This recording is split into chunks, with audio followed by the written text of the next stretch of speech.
Hola, sí me escuchan todos. Sí. Buenos días. Como les contaba Mauro, mi nombre es Luis. Yo estoy actualmente en el programa de doctorado en la escuela, y un área en la que he estado trabajando es la de interacción humano-computador. En esta área hay un montón de cosas por hacer siempre, dado que el espectro de posibles actividades para hacer es muy grande. No sé si, tal vez les cuento aquí. Al principio de los tiempos estaban las interfaces de usuario de comandos en línea, que son estas que que ustedes utilizaban o que todavía se utilizan, que es una consola y que ven ustedes en las películas, que alguien escribe y nada más aparecen números y en una pantalla de fondo negro con letras ámbar o letras verdes, etc. Estas fueron como las primeras, hubo algo antes de esto, por supuesto, pero digamos que de forma moderna podemos hablar que las interfaces de comando en línea fueron las primeras, en las que yo le puedo dar instrucciones a la máquina con unas instrucciones predefinidas. Estos eventualmente, conforme fueron aumentando las capacidades gráficas de las máquinas y su poder de procesamiento, aparecieron las interfaces gráficas de usuario, que son una metáfora, que son las ventanas que usamos ahora, con una X que se cierra, con un dibujito para que se haga más grande, con otro para que se minimice, los botones, los combo boxes, etc. ¿Sí? Y luego tenemos dos categorías más que han aparecido recientemente.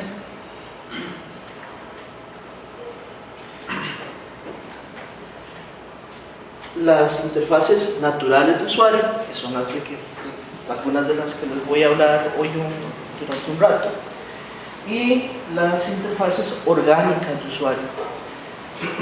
Las interfaces naturales de usuario. Devolvámonos un momento a las interfaces gráficas. Ojo que con las interfaces gráficas, ahí es cuando aparece el mouse.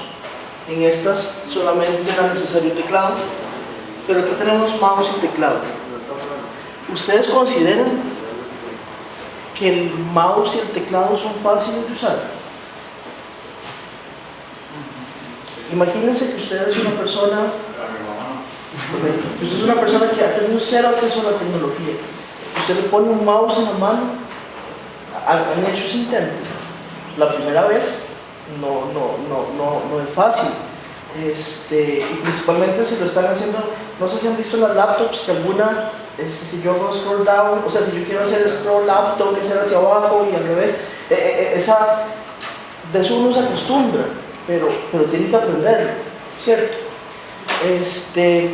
Entonces, las interfaces naturales de usuario vienen a decir, ok, hagamos lo que como humanos siempre hemos hecho de forma natural, sin necesidad de aprender nada, y así interactuamos con la máquina. Un ejemplo de ello son las interfaces por comandos de voz, en las que yo le hablo, en las que yo les hablo, y a partir de ahí tengo un output de parte de la computadora. En particular, les traje dos. Que no sé si lo han usado antes, que es el Google Home, y este otro, que es la versión de Amazon, versión gráfica, bueno, versión con output de video y voz, de Alexa. ¿Alguien los ha usado antes? No. Ok.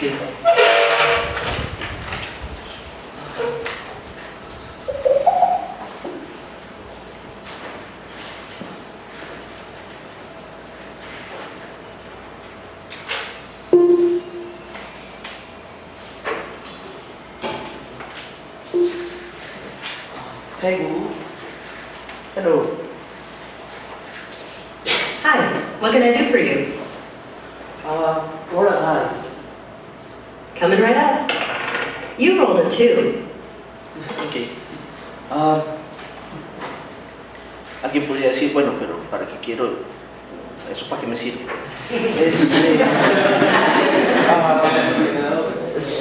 Un poco para tener dados. Los usos, últimamente, a ver, los usos que se le pueden dar son muchos, más allá de la parte de ocio y cosas que, a ver, hay gente que dice esto puede parecer nos acerca un poco a los humanos en la película de Wall-E. ¿Se acuerdan que estaban todos obesos, sentados en unas máquinas y nada más, no hacían absolutamente nada, no encendían las luces, no apagaban sus luces? Esto nos acerca un poco a eso. Sin embargo, también nos pueden ayudar, al contrario, nos pueden ayudar. ¿Qué pasa si yo soy un adulto mayor que tengo problemas o tengo problemas motores o lo que sea, y vivo solo en mi casa y necesito a alguien que me esté encendiendo y apagando las luces, por ejemplo, o necesito llamar a alguien, o necesito hacer una búsqueda rápida en internet, o yo qué sé, todo ese tipo de cosas? Entonces, no sé si ven, este tipo de aparatos nos pueden ayudar para eso.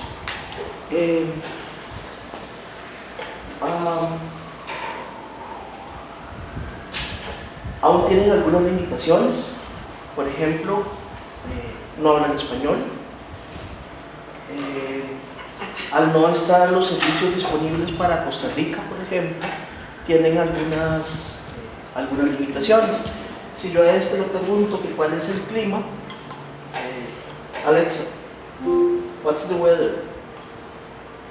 Right now in Miami, it's 29 degrees Celsius with mostly La pobre cloudy cree que está en skies. Miami. Today's forecast has showers with a high of Alexa, 29 stop. degrees.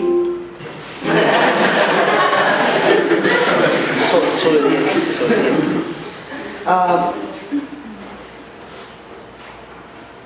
Cuéntenme ustedes, ¿qué uso le ven en el futuro a las interfaces por voz?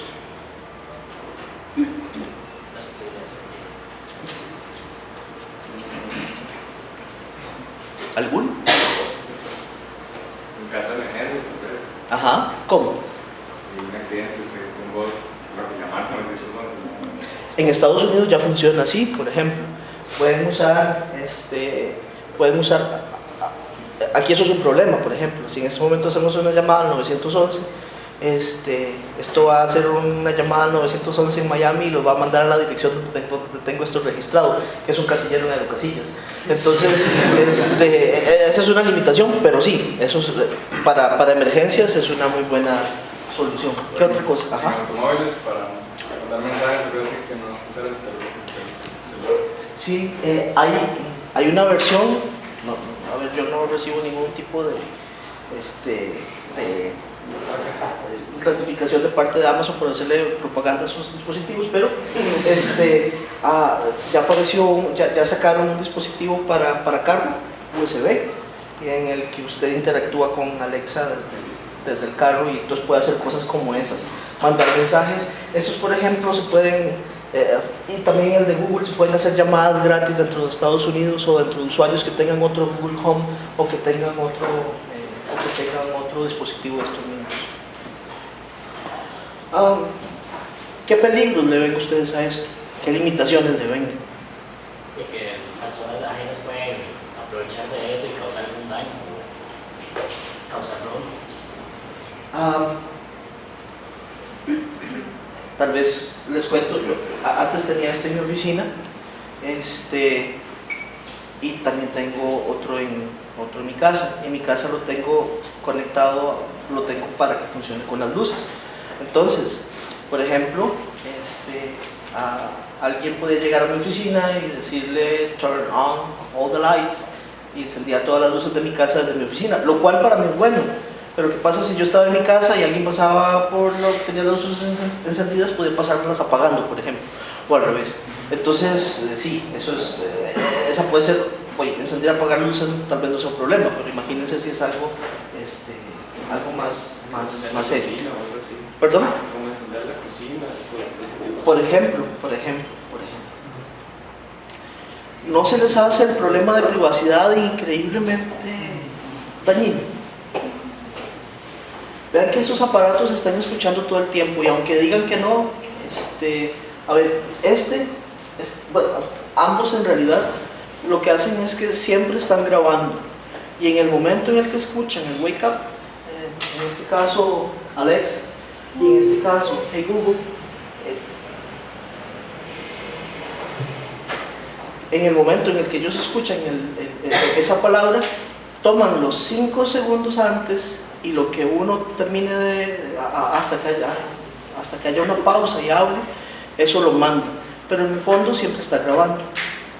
No sé si escucharon un caso que hubo hace relativamente poco en Estados Unidos, al que a alguien le llegó una conversación que uno de estos grabó, porque la explicación que dieron fue que por una serie de eventos desafortunados, el aparato escuchó como si dijeran send a message, hubo un mensaje y después se dijo el nombre de alguien, que justo ese alguien era un contacto que estaba en la lista de teléfonos, en el teléfono de la persona, y entonces el dispositivo dijo, claro, lo que quieren es enviar un mensaje con todo este texto, con todo esto que acaban de decir a esta persona, y era una conversación privada entre 2 personas en su casa y se lo enviaron a alguien más sin su consentimiento, todo porque no estaba, no le estoy echando la culpa a ellos, pero ellos no lo hicieron con ese fin, pero el dispositivo así lo entendió y así lo hizo. No sé si ven, eso es un terrible problema. Imagínense, no sé, en una conversación de negocios, en una conversación en una casa, cualquier tipo de conversación que sea, eso no debería poder ser. Pero entonces, con todos estos dispositivos, creo que el mayor problema, el mayor issue hasta ahora es la parte de la privacidad. Sí. Voy a enseñarles otro. ¿Alguien tiene algo que decir o alguna duda que tenga al respecto?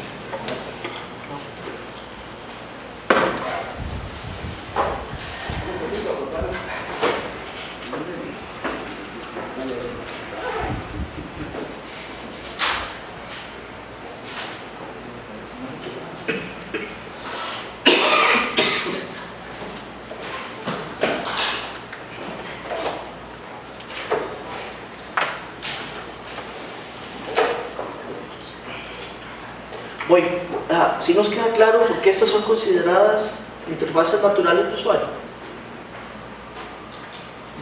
Ni sí ni no. Entonces, ¿qué supongo? O sea, solo hagan así o así, no importa. Si queda claro por qué estas son interfaces naturales de usuario. Sí. Sí, bueno. Ok. ¿Perdón? ¿Alguien dijo más o menos? ¿Por qué más o menos? Porque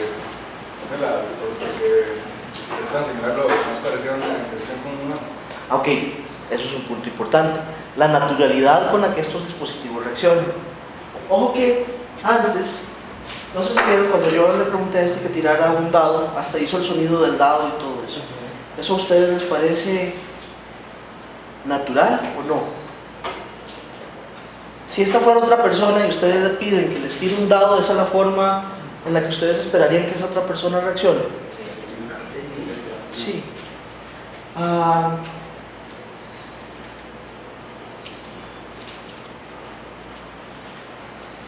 Ojo esta prueba que a ver, puede que lo hayan cambiado y ya no funcione, pero usualmente van a ver donde uno responde de forma más natural que otro. Alexa, sing Happy Birthday. Happy birthday to you. Y comienza a cantar. Happy birthday to you. Alexa, Hey Google, sing Happy Birthday. Happy birthday to you. Happy birthday to you. Happy birthday to the person whose birthday it is.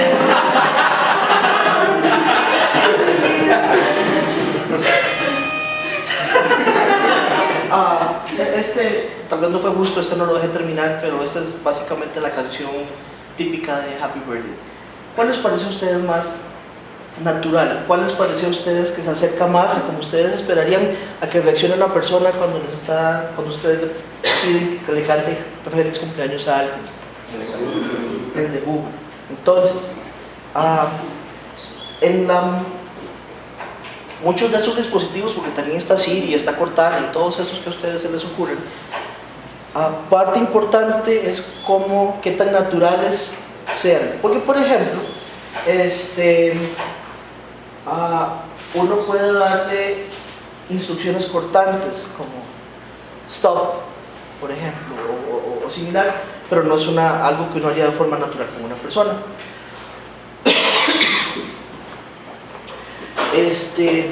Sin embargo, los dispositivos estos están programados para que sus reacciones sean lo más naturales posibles. Y eso incluye, por ejemplo, en el de Google, que haya distintas entonaciones de la voz. Eso hace que a mí, al escucharlo, me dé la sensación de que estoy hablando con otro humano. Ahora bien, la pregunta es, ¿nosotros queremos que esto se parezca a un humano lo más posible?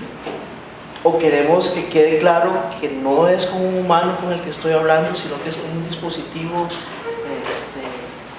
vamos a llamarle inteligencia artificial, aunque no lo sea, pero que estoy hablando con un ente artificial y no con un ente humano? No sé ustedes qué piensan al respecto. Y hay toda una discusión, y puede que haya la mitad de la gente diga no, yo sí quiero que esto parezca que estoy hablando con un humano, y puede que la otra mitad diga lo contrario. En ambos casos hay pros y contras. Entonces, volviendo a lo de la naturalidad, ojo que la idea sobre cuando se hace referencia a que se espera que las interfaces sean naturales, es que cuando yo hable con ellas, o por ejemplo con estas, yo no tenga que aprender instrucciones de memoria, sino que si yo le quiero pedir la hora, yo le pido la hora como se la pediría a cualquier persona, perdón, y ellos me respondan. ¿Sí? Veamos este otro.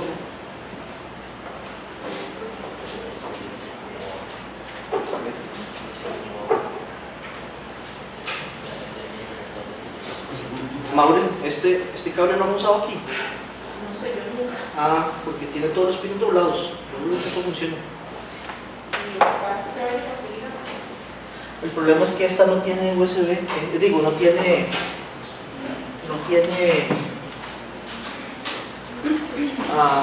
HDMI.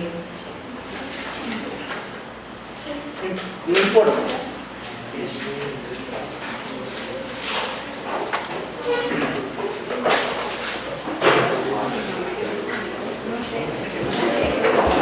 Ya, vamos a ver.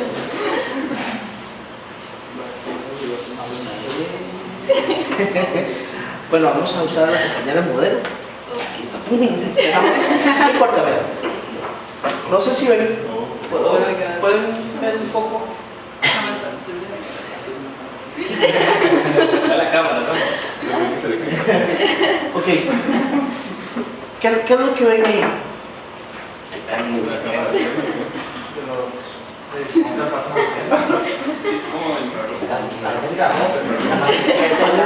Parece infrarrojo. ¿Cómo se llama?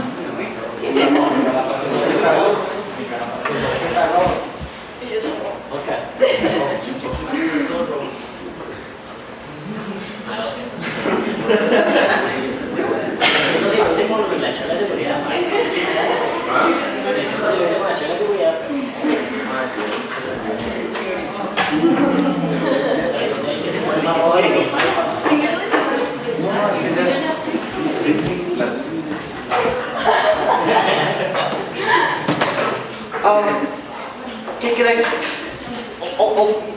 esto exactamente? ¿Qué han leído de este tipo de dispositivos?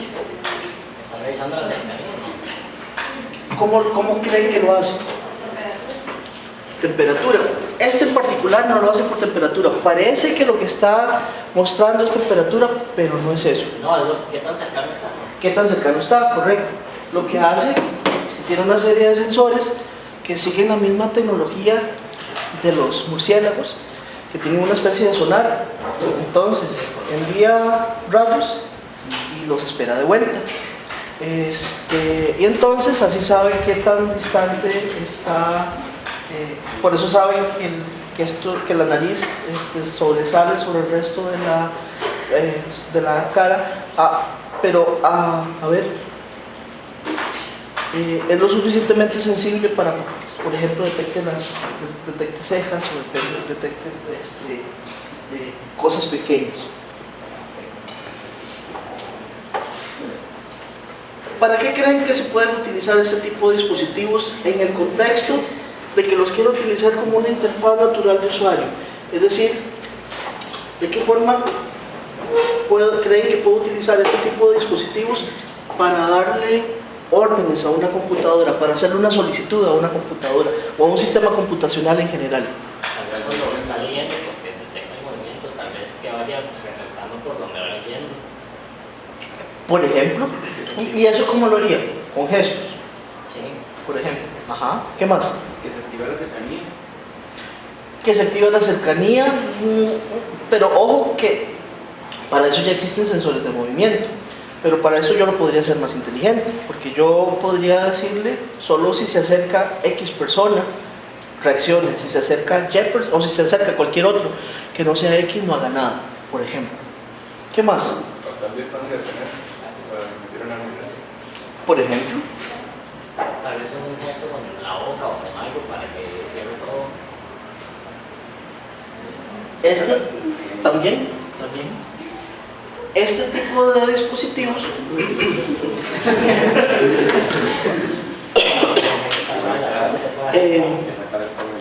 este se llama un RealSense. Tiene la ventaja, a ver, las cámaras tradicionales, cuando yo necesito verificar, por ejemplo, si una cara corresponde con la de una persona o si quiero verificar si los ojos están cerrados o están abiertos, etc. Con las cámaras convencionales yo necesito hacer manipulación de los gráficos y eso es muy caro. En computación eso puede ser muy caro. Está bien que las computadoras recientes tienen una alta capacidad y demás, pero igual es caro. Con ese tipo de dispositivos la mayoría del procesamiento se hace en el aparato. Entonces eso hace que yo pueda realizar tareas costosas en dispositivos que no sean tan potentes. Por ejemplo, podría hacerlo incluso en un celular o en una tablet. Sí, eso es una de las ventajas que nos da. Yo en particular utilizo este dispositivo para lo que es mi trabajo de investigación, que es relacionado al área de reconocimiento de gestos manuales y faciales. ¿Para qué me sirve esto? Bueno, piensen, hay muchos contextos en los que se pueden usar. Yo particularmente lo utilizo en el lenguaje de señas. No sé si alguien sabe algo respecto del lenguaje de señas. Les cuento rápidamente. Los lenguajes de señas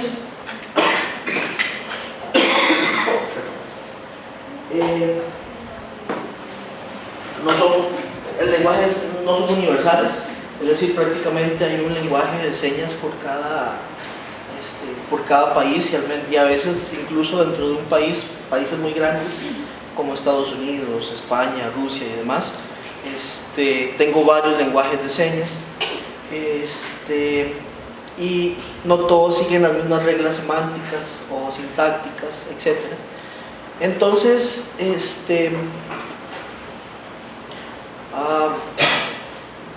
digamos que ahí ya hay un problema. Es similar al problema de que estos dispositivos puedan reconocer español o puedan reconocer inglés o puedan reconocer alemán, por ejemplo.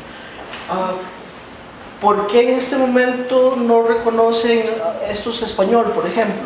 Van desde muchas razones, desde meramente una estrategia de negocios, porque probablemente el mercado de América Latina no es lo suficientemente bueno para ellos, entonces no les importa, hasta, por ejemplo, que la parte de reconocimiento de voz, la mayoría de trabajos se hacen en inglés. Incluso aquí, digamos, nosotros, la mayoría de trabajos, cuando se hace investigación, a veces uno,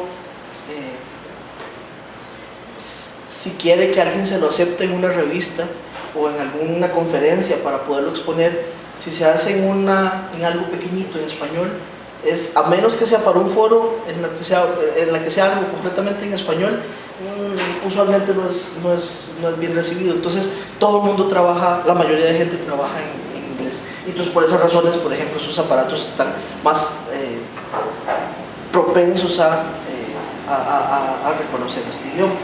Entonces algo parecido sucede con los lenguajes de señas. Hay un montón de investigación en lenguajes de señas, pero no necesariamente en el de Costa Rica, en el DESCO. Dejando eso de lado, volviendo al aparato ahora no se los enseñé, pero el aparato también reconoce las características de la cara, es decir, puede delimitar los ojos, las cejas, la nariz, la boca y demás. Entonces, él se da cuenta cuando yo estoy haciendo gestos con la cara, cuando cierro los ojos, cuando abro la boca, cuando guiño un ojo, etcétera, etcétera. ¿De qué me sirve eso? Eso me sirve para caracterizar emociones, ¿sí? Es decir, cuando estoy mostrando una cara feliz, cuando estoy mostrando una cara de enojo, cuando estoy mostrando una cara de incluso si estoy enojado o si estoy feliz, si estoy poquito feliz, si estoy medio feliz o si estoy muy feliz, por ejemplo. ¿Eso de qué me sirve con los lenguajes de señas? Bueno, los lenguajes de señas, además de utilizar las manos, también se hace uso de los gestos faciales. No sé si han visto creo que lo más cercano que, si ustedes no conocen a alguien que use el lenguaje de señas, lo más cercano tal vez es cuando el presidente o se hace alguna actividad pública y siempre está la intérprete o el intérprete del ESCO a la par. No sé si me ha puesto alguna vez atención a los gestos faciales que hace. Los gestos faciales le dan una riqueza semántica al mensaje que uno quiere enviar. Por ejemplo, esto de aquí es la señal de me gusta en lenguaje de señas, pero el me gusta depende de la cara que yo haga. Por ejemplo, si yo hago así, eso es que no me gusta para nada. Pues si yo hago así, es que eso me gusta bastante. Entonces, este tipo de dispositivos,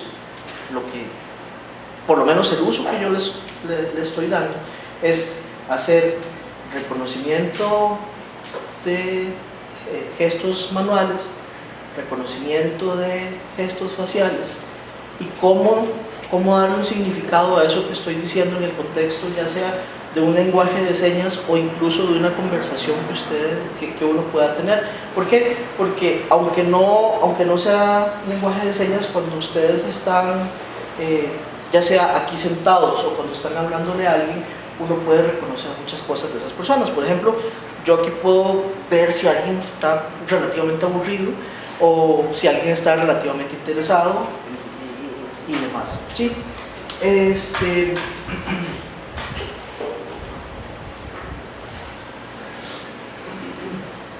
Pregunta.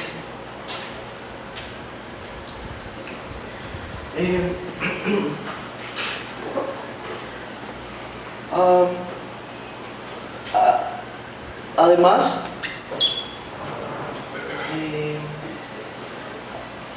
que ahora sigo con esto.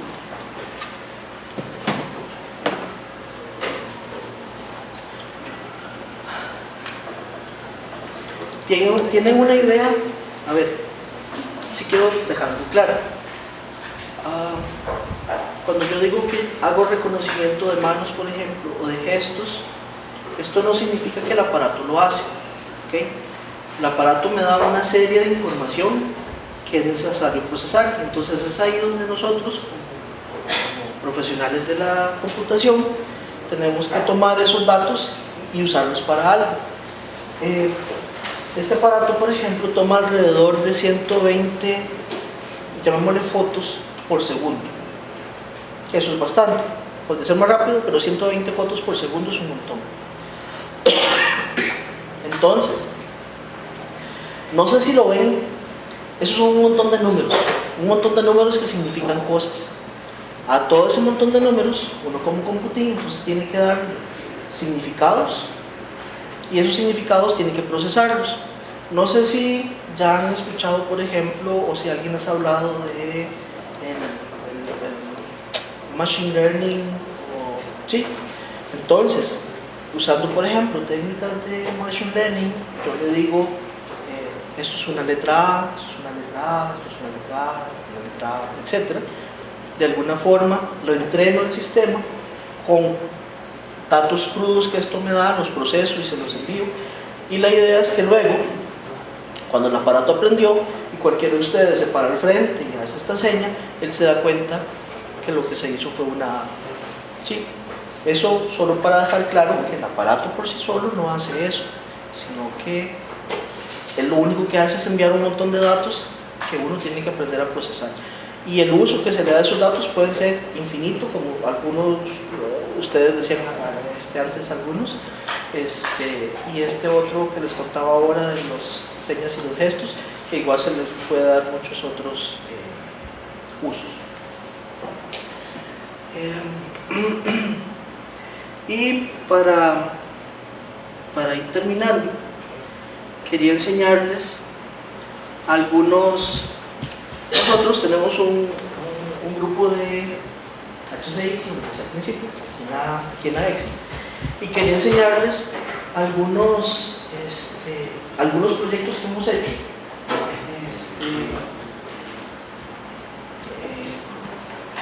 Para que se den una idea. Por ejemplo, todos estos usualmente son trabajos que hace gente de licenciatura o de maestría.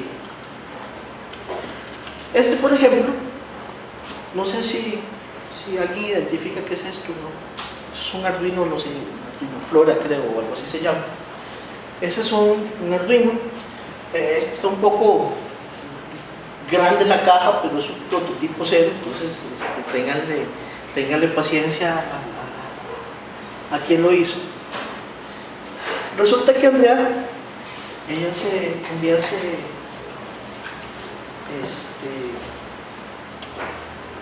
se lesionó, y no sé si alguno de ustedes se ha lesionado, pero hacer la parte de la terapia es bastante aburrido. Es aburrido y además, o sea, la gente tiende a huir de eso. Entonces, ella lo que hizo fue un juego en el que adaptó, en el que usando los datos que le enviaba su Arduino, que estaba pegado al pie, entonces, por ejemplo, su pie era, creo que era su pie es el cohete la nave, y la idea era ir recogiendo estrellas. Entonces, ir evadiendo otros obstáculos. Entonces, la idea es que el fisioterapeuta voy a decir programa, pero en realidad dice cuál es la rutina. Esta rutina se le manda al juego, el juego ubica las estrellas de acuerdo a la rutina que dijo el fisioterapeuta, y entonces la persona nada más sube y baja el pie, dependiendo mientras está jugando con su celular, por ejemplo.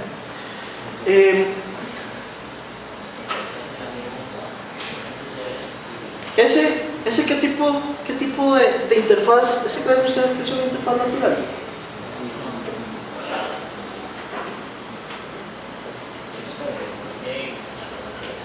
¿Perdón? No, que no es natural porque no esperaría que se mueva el de la otra persona se mueva. Sí, sí. En realidad, en efecto, eso está muy bien. Sí. Ok, pero ese es uno, por ejemplo. Este otro, José Pablo, que a José Pablo sí lo vieron. José Pablo ya pasó por aquí, ¿no? Pero va a pasar. No, pero sí pasó alguien de la comunidad interreligiosa. Sí, pero no, pero era por solo si conocían a José Pablo. José Pablo es un computín que también estudiaba, no estoy seguro, psicología. Y entonces, no sé si saben cómo funciona la parte del tratamiento de fobias. La cuestión es que, por ejemplo, si usted tiene fobia a las arañas, entonces a usted primero le enseñan una araña con sombrero, con lentes, con una cara bonachona, haciendo maromas y demás. Y después le cambian esa araña por, cuando usted ya está a gusto en ese ambiente, ya no le causa ansiedad, ahora le quitan el sombrero a la araña y demás, hasta que al pasar, con el transcurso del tiempo, y eso depende de la persona y depende del tratamiento y demás, ustedes lo que van a tener enfrente va a ser una araña peluda y fea, de las que usualmente la gente que le tiene fobia a las arañas no tiene que ser peluda y fea, cualquier araña no va a tener miedo, pero así es como funciona. Entonces, el tratamiento psicológico que se sigue es ese, irlos mostrando. Usualmente, ¿cómo se hace? Es con tarjetas. Pero José Pablo dijo, ¿por qué hacerlo con tarjetas si lo puedo hacer con realidad virtual? No sé si ven, eso me permite, por ejemplo, si yo tengo una araña con sombrero y con lentes y haciendo maromas, no es lo mismo verla en una tarjeta que verla moviéndose en un ambiente donde si yo muevo mi cabeza veo como si estuviera. ¿Alguno ha usado un Oculus en algún momento? Usualmente uno se siente verdaderamente en el lugar, ¿cierto? Entonces se van a sentir más cercanos a esa araña, por ejemplo. Además, sirve para, digamos que las arañas no es tan complicado. Piensen en qué pasa si yo tengo fobia a volar. Si yo tengo fobia a volar en un avión, entonces lo caro que es para los psicólogos crear una cabina de avión, el movimiento, los sonidos, la gente. Con esto se puede hacer más sencillo y me ahorro el tener que llevar a la persona a una cabina de avión y demás. ¿Sí? Entonces, este fue otro de los trabajos que alguien, que en este caso José Pablo les decía, hizo como parte de su maestría. Crisia sí pasó por aquí, ¿verdad? Y sí le habló de su proyecto de los robots. Sí, entonces ¿no? Y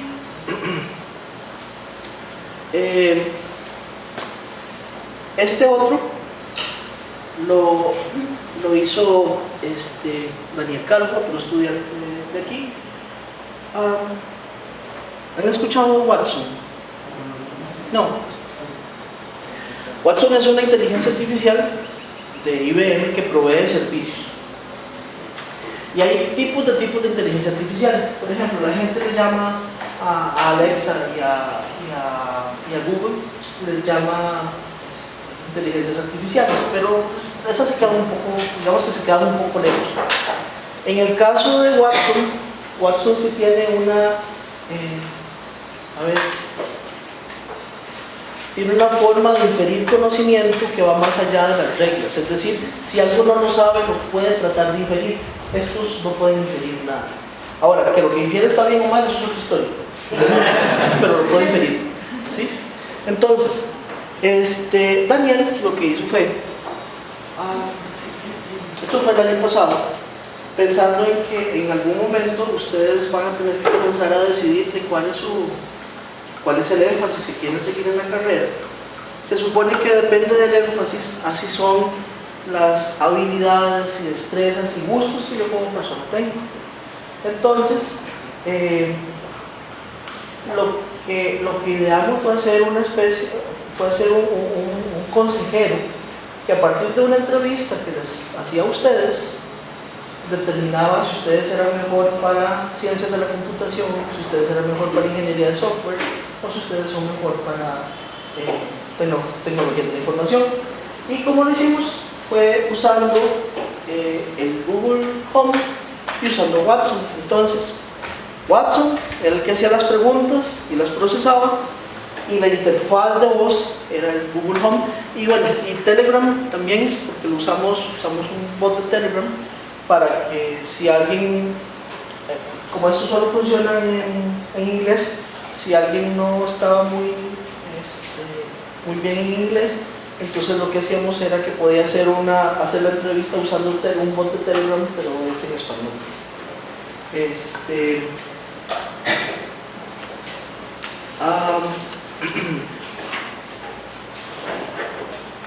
¿Qué más? Y no, después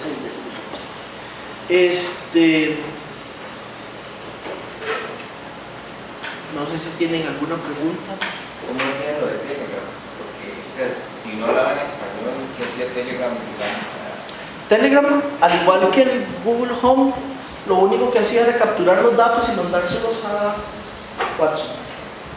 Watson, una de las tantas cosas, Watson lo que hacía era que tomaba todo lo que usted le decía, y las preguntas no tenían que ver con a usted le gusta programar, a usted le gusta, no, eran más del tipo, porque lo que se evaluaba era un poco la personalidad. Entonces le decían, las preguntas eran tipo, imagínese que usted va tarde para su trabajo y se topa una señora que tiene problemas al cruzar la calle, ¿la ayuda o sigue directo a su trabajo porque va tarde? Entonces, y le planteaba como distintos escenarios y le preguntaba a la gente cómo reaccionaban a esos escenarios. Entonces Telegram eso lo que hacía, hacer esas preguntas. Esas preguntas se les mandaba a Watson, dependiendo si Watson tenía suficiente información, le representaba, y si no, simplemente eso lo analizaba y después le daba una respuesta. Pero sí, Telegram no hacía nada más que recibir una respuesta, igual que el Google. ¿Alguna otra pregunta? ¿Cuál de las tres énfasis es como la que más se diría eso? O cualquiera. A ver, yo creo que definitivamente ingeniería de software. Yo ahí después se edita en el video. Yo personalmente me considero lo más alejado de ingeniería de software del mundo. Sin embargo, esta área tiene que ver mucho más con eso. De hecho, en el énfasis de ingeniería de software hay un curso que se llama diseño de interfaz humano-computador.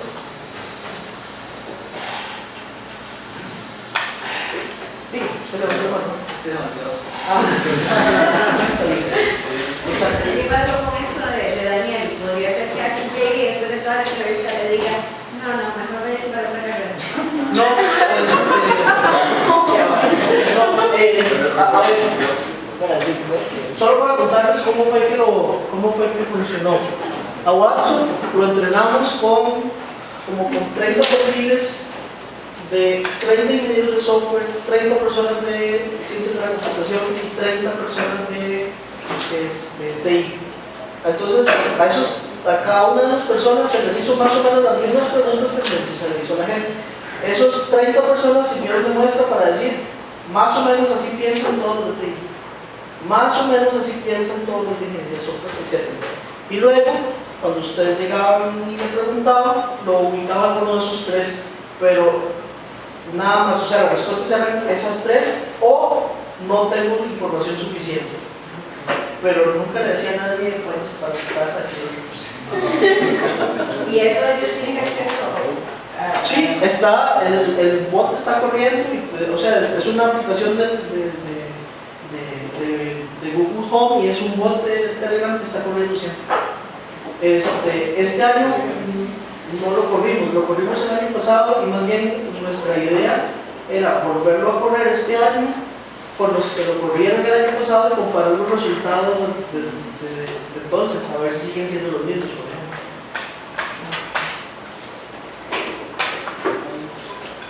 ¿Alguna otra pregunta? ¿Nadie se ha preguntado qué significa ese OP? ¿Qué? Lo puse allá. De hecho, sí, yo porque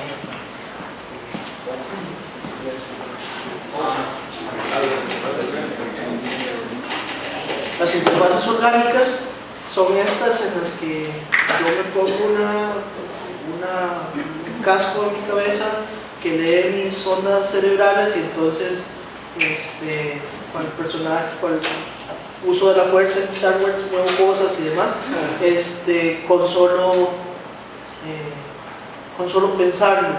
Entonces a eso se refieren las interfaces orgánicas del usuario. Sí, claro. No sé si han visto, por $20 ustedes pueden comprar en Amazon una cosa que ustedes se la ponen aquí, la conectan a su tablet y la tablet tiene una bolita y ustedes dicen quiero que la bolita suba y la bolita sube y la bolita baja, porque ustedes lo piensan. Ya les digo, con $20 ustedes pueden comprar eso y no sirve para nada más que eso. pero funciona, Ustedes en la tablet ven la bolita subir y bajar conforme ustedes lo piensan y eso es todo.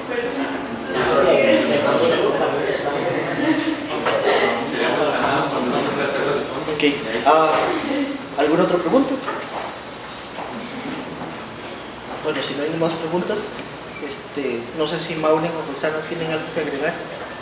No, entonces quedamos aquí. Muchas gracias y ahí nos veremos en algún momento de la clase.